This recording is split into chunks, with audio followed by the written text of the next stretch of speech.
Am I the a-hole for not paying for my brother's stepson's surgery because of why he got injured? Yes, I'm on a throwaway. I think when you read the post, you'll understand why I don't want this story on my main. My brother Ben has a partner, Stacy. Stacy has a son, Jason, who is 16. Jason has always had issues with boundaries. He's, for lack of a better word, a creep, and he always has been since I met him at 5 years old. Overly physical, pushy, disrespectful. Stacy used to think it was cute that he was trying to snuggle my daughter and chasing her around trying to touch her when she said no. I told her more than once that if she didn't get her kid, then my husband was going to, and she wouldn't like that option. That's the only threat that made her ever do anything close to parenting that kid. She coddled him, and when he got bullied for the behavior, she condoned. She made out like it was everyone else's fault. Over the years, we've seen less of Ben and Stacy as we moved further away to put my daughter in a specific school, so this really isn't an issue that touches my family regularly. When we see them at holidays, I make sure my daughter knows to just give Jason a wide berth. The only reason I'm adding this context is to show a pattern of behavior. Jason has continued to have problems with boundaries. Stacy denies it, but we hear it from Ben. Behavior issues, him being bullied, behavior probation, etc. Anyway, about a month ago, Jason was at a party and groped a girl in his class. He was thrown out of the party, and the girl's brother and a few of his friends followed Jason and, for lack of a better term, beat the crap out of him. Now, this is one of those cases where everybody knows who did it, but nobody filmed it and nobody's talking. And these boys are well liked in school, and their parents are upstanding members of the community with access to lawyers. Point is, they're not going to be able to sue the parents. Jason was left with several broken bones, and one of the injuries in his leg is very severe. The medical insurance Stacy has will cover treatment, but the doctors have said the treatment will likely leave Jason with long-term pain and stiffness, limited mobility, and leaves him at risk of other conditions. There's a kind of surgery he could get, which, as I understand it, would reconstruct that part of his leg, and through physical therapy, he would regain full mobility. That's where I, or at least my money, would come in. Ben and Stacy are begging me to pay for it, and I don't want to. Not for a kid who assaulted a girl. They're saying this decision could affect the rest of his life. But what about his victim? What he did to her could affect the rest of her life. If he doesn't learn that there are consequences to his actions, he could affect a lot of women's lives. I just don't want to be part of fixing something that he got through being an awful little creep to begin with. On the other hand, my brother is distraught. He's worried about what will happen to Jason and the whole family if he's incapacitated by this injury. He's promising to get Jason therapy if we pay for the surgery. I understand their point, especially Stacy. That's her child. He did a bad thing under the influence, and now he might have a limp for the rest of his life. If that were my child, regardless of how I'd raised them, would I want them to suffer forever? I don't know. As you can see, I go back and forth on this. I just want some third-party opinions. Am I awful for thinking this is just his comeuppance and I don't want to bail him out? Addressing common questions. Why am I being asked to pay for the surgery? The surgery needs to be done within a certain amount of time to be most effective. Once the bone starts or has naturally healed, it becomes more complex, and after a certain period, full recovery becomes unlikely. This leaves them with fewer options in terms of selling off assets and appealing with the insurer. As for the GoFundMe, I don't know how you'd promote the GoFundMe when people in town know why Jason got injured. I don't imagine that would go well. Did they file a police report? Yes, they did. Jason identified the kids, but he had a concussion, and the kids lawyered up.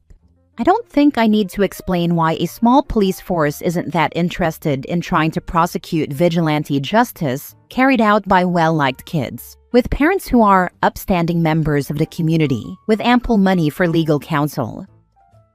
Now for the top comments. Not the a-hole. Bro and his wife can take out a loan with a real financial institution, not a friend or relative who most likely wouldn't get paid back. Not the a-hole. This isn't your kid, and he was injured doing the same BS that caused friction in your family to begin with. No is a complete sentence. No is a complete sentence. Sounds like Stacy needs to teach Jason that too. You have no relationship with this kid, except as the person who warned his mom that his behavior needed boundaries. This is not your circus, and these are not your monkeys. Don't let your brother think that being a sibling means that your deeper pockets are open to him for the asking. That isn't reason enough to negate your previous message to his mom. By cushioning the consequences of her parenting and his behavior, that will only teach them to come to you for bail money the next time. Next story. Am I the a-hole for not wanting to give my DNA in order to try and reconcile with my brother? I, 35 male, spoke directly to my brother James, 37 male, for the first time in over 15 years. It was completely my fault. I was a jealous and insecure young man who made a selfish choice with no regard to the long-term consequences. What did I do? I hooked up with Alice, 37 female, who was dating my brother at the time. We did it once, and one of the main reasons why it was only once was because we got caught. James was rightfully upset, and understandably had an aggressive response. I could have put him in jail, but guilt and our parents' pressure kept me from actually going through with it. I was kicked out and scolded by the family, both extended and immediate, and James cut me out of his life. Over the years, I was able to regain some form of communication with my parents and younger sister, but James still wanted nothing to do with me. I spent years trying to figure out why I did what I did and got therapy. I made a new life for myself while traveling, getting a college-level education, and starting my own small but successful business. I tried the whole romance thing, but have since decided that long-term companionship just wasn't for me and discovered my lack of desire to be a father. I did end up getting the snip, and in 2020 to 2021, I entered an exclusive arrangement with a friend, Tanya, 36 female, and she ended up getting pregnant. Turns out the damn things that I got clipped grew back, and I now have a beautiful daughter, Emily, 4 female with Tanya. We live about 10 minutes away from each other and have an amazing co-parenting relationship. My parents are aware of Emily and have met her a few times, but have always kept their distance because of James. My sister, on the other hand, has made herself quite familiar with my daughter, and they do have a relationship. I gave up years ago about ever seeing or speaking to James again, so I was surprised when he reached out to me on social media. He asked if Emily was really mine, since she was biracial and looked more like her mother. Tanya is African American, and I didn't respond. My parents later reached out to me and asked me to come see them at their house. I came and was surprised to see both James and Alice there waiting for me. Turns out after a while they made up and got married and agreed to just never talk about me. However, for the past few years, they've been trying to have kids, and it turns out that James can't have biological kids. Don't know all the details, and I didn't ask.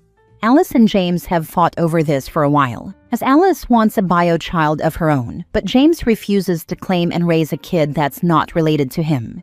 My brother told me that he's willing to finally forgive me and accept me back into his life if I make a donation to help him start a family.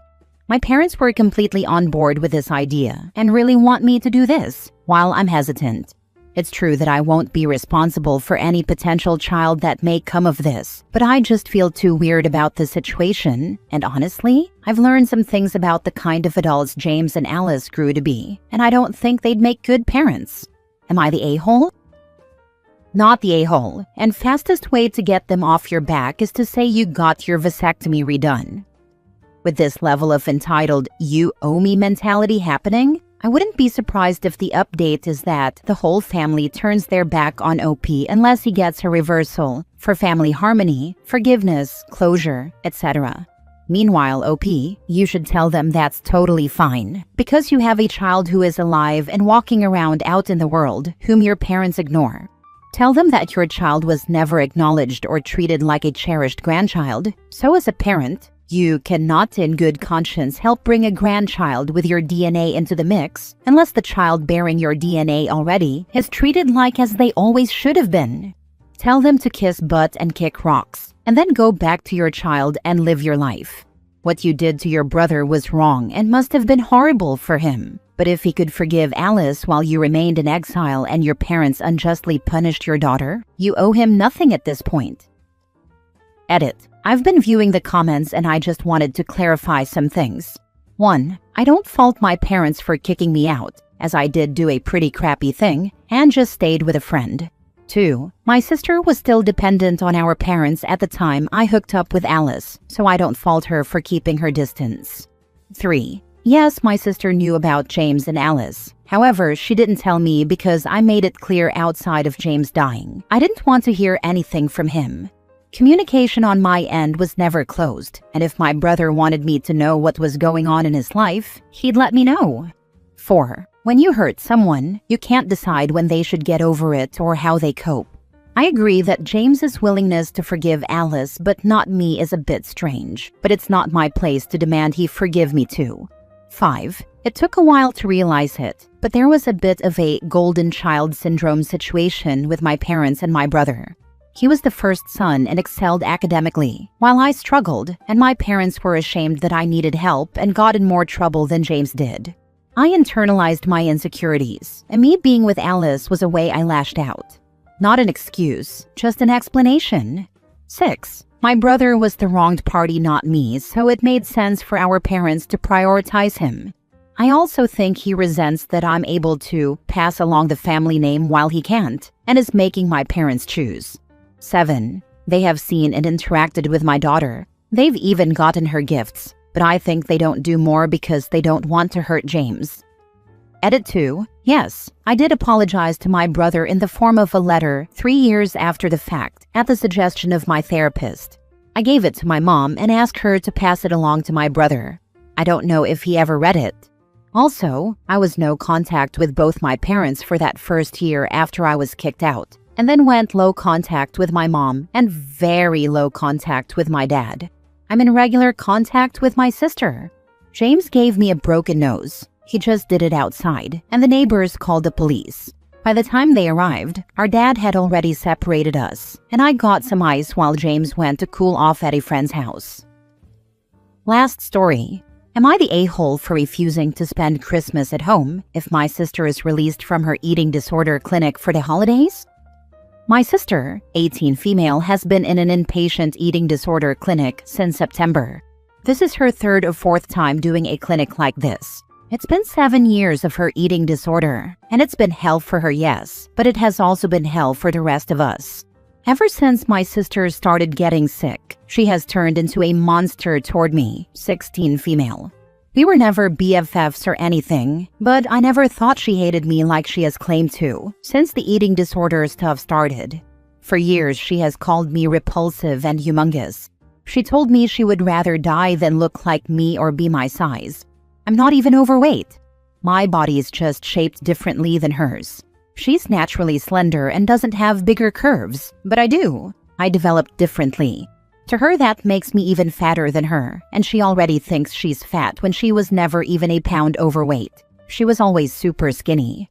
At her worst, and this was this year, she told me she wanted me to die because I was so fat and disgusting, and it made her rage that I was taking life away from a skinny person who deserves to be here.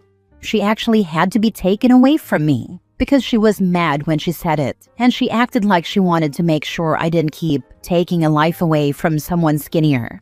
When she kept trying to find me and take care of business, I had to leave the house for several hours while they called people to come and help her. I was legit afraid of her doing something to me, and so were our parents. I don't have to say anything to her for her to attack me and how I look. But to wish me dead over it was a new low, and it was how she said it, and the way she was acting that made it a million times worse. My parents and my extended maternal family always expected me to be understanding and forgiving, and to not hold on to any of what my sister says to me. They told me she's sick, she can't control what she says, that the eating disorder is doing the talking for her. My paternal grandparents were the ones who sided with me, and defended me having some hard feelings toward my sister. They told my parents and maternal extended family that the last incident should be more than enough for them to understand why I wouldn't want to be around her. My parents argued that she's still my sister. I told them I was tired of being her emotional punching bag and that I was almost more. They told me it wasn't my choice and we need to pull together as a family. My sister wrote me a letter from her clinic, and it was so messed up I can't say what she wrote to me, but it wasn't the apology it was meant to be. My parents know about it, so does my extended family on both sides, and so does the clinic treating my sister. It's known, and still my parents fought for my sister to be able to spend Christmas Day with us. They said she needs to be around family to help her keep healing. When I found out, I told them I couldn't believe they'd ask me to spend Christmas with her. We fought, and I told them I was going to my paternal grandparents' house, and they could spend Christmas with my sister if they want. They told me I need to stay home this Christmas. I told them I won't be home if she's there, and that it would be the worst Christmas for me if I had to spend it with her. My parents keep reminding me that I'm still a minor and they have final say. But my grandparents and I have planned it out so my parents can't stop it without grabbing and dragging me home. Am I the a-hole? Not the a-hole. So proud of you for making that boundary and realizing how toxic that situation is at 16 years old. It's a shame your parents aren't defending you more. I would suggest continuing to spend Christmas with your paternal grandparents and anyone who is willing to protect you from your sister. She is wrong. She knows right from wrong, but because she's been allowed to act the way she is, with no repercussions, she continues to take her anger out on you. Continue to protect yourself and keep yourself away from your sister. Right now, the only people who don't expect me to just deal with my sister treating me that way is my paternal grandparents. My parents and all of Mom's side are like, she's sick, she can't help it, so you need to be there and stop pulling away from her. But they aren't the people who get all kinds of ugly stuff said to them and for no reason. She doesn't treat them like she treats me, even if she does give them a hard time in other ways. Notify CPS that she's threatening you and your parents aren't protecting you from her. Stay with your grandparents. Her eating disorder has nothing to do with her abusing you. Not the a-hole. At 16, you might be able to be emancipated or asked to move to your grandparents. Are your parents in therapy? Because if they aren't, your sister will relapse anytime she's home, and that means you being in danger. My parents have seen a therapist a couple of times, but they're not in active therapy, and neither am I. I have never spoken to an actual therapist for myself. I was dragged to a few of my sister's sessions, and those were never pleasant. Talk with your grandparents about emancipation, saying that you are no longer safe at home. Talk with a lawyer at least. Maybe the move to your grandparents can be more permanent until your parents see the threat your sister is to your life. Emancipation is not an option for financial reasons. They are trying to find out if they could get custody of me, but that hasn't been so straightforward for them. Right now, Christmas is the biggest concern, and as long as she's in treatment outside of Christmas, we can figure out custody stuff after.